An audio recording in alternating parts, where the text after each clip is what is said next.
নবদ্বীপে পৌঁছে আমরা যে হোটেলটাতে ছিলাম সেই হোটেলটা ভীষণ সুন্দর ছিল। সুন্দর ছিল এই কারণে হোটেলের জানলা দিয়ে গঙ্গা দেখা যাচ্ছিল। সেটাই তোমাদের সাথে শেয়ার করছি। দেখো, গঙ্গাটা যেহেতু কাছে দেখতে খুব সুন্দর লাগছিল।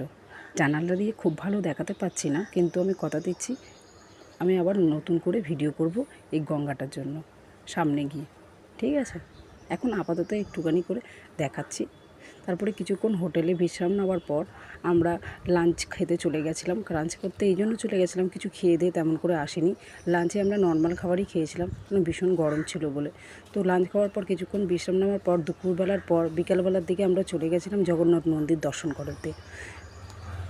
জগন্নাথ মন্দির দর্শন করতে গেছিলাম এই কারণে, আমরা ভেবেছিলাম যে জগন্নাথ মন্দিরটা আগে দর্শন করে আসি, তারপর স্কনে যাব। এই স্কনে যাওয়ার পথে দুই ধারে খুব ভালো মার্কেট বসে, দারুণ মার্কেট। মানে হেন কোনো জিনিস পাওয়া যায় না, মোটামুটি সবই পাওয়া যায়।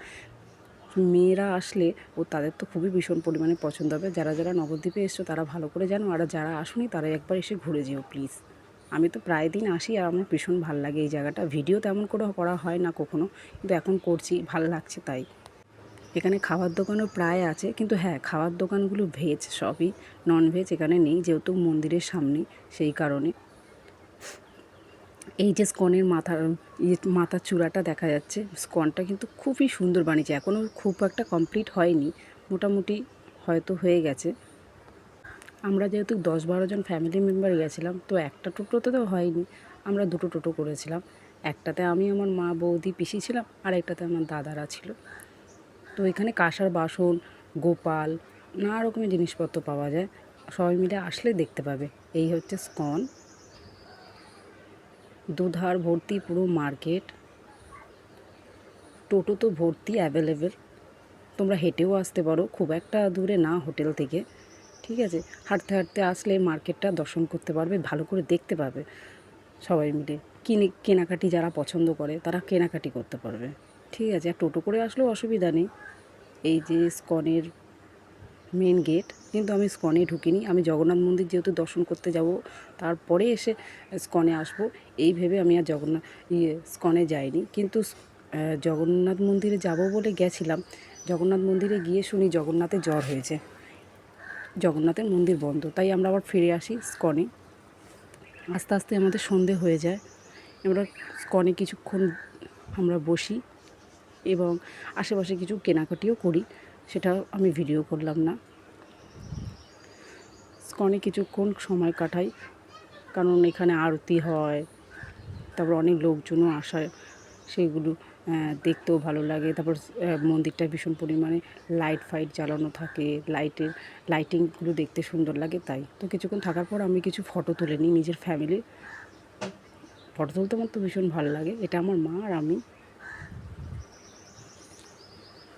মা ফার্স্ট টাইম চুড়িদার পরেছিল, তাই ফটো তুললাম মায়ের। কিছুক্ষণ ফটো তুলে নেওয়ার পরেই কিছুক্ষণ পরেই আমার দাদা ফোন করে এবং বলে তাড়াতাড়ি করে হোটেলে চলে আয়।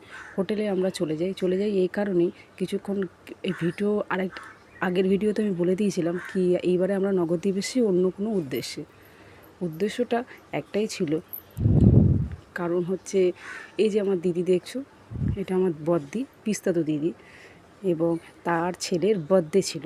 সেই বার্থডে সেলিব্রেশন করার জন্যই আমরা নবদ্বীপে আসি। আর সেই মহান ব্যক্তি যার বার্থডে সেলিব্রেশন করার জন্য আমরা নবদ্বীপে আসি। ওর নাম দীপ।